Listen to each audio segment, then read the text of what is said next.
Alright, hello guys. Here we have to make a cornbread.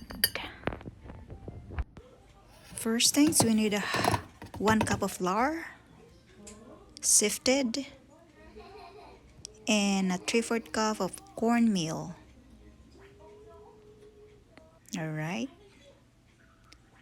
And then we're gonna add 3 tablespoons of sugar. And then add a 3/4 teaspoon of salt.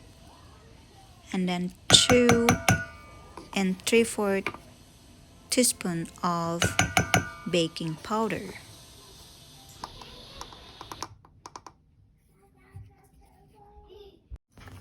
And then mix all the dry ingredients together.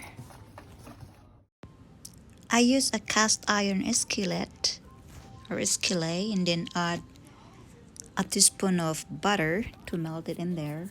So you have to coat the pan with the butter. And then we need 2 eggs.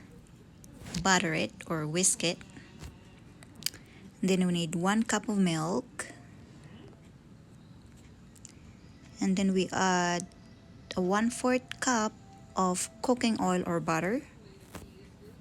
And then mix it together. All the wet ingredients mixed together. And then we have to pour it to the dry ingredients to form a batter. Yes, mix it guys. Ayan.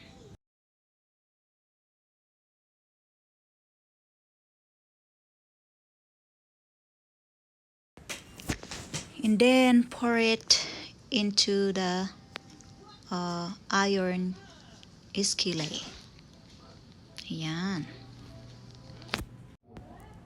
And so it's done guys, but before that you have to heat the oven for 400 degrees Fahrenheit and bake it for 15 to 20 minutes. Okay guys, it's done. So I'm slicing it now. So ayan, see you again next time guys. Thank you for watching. Bye bye.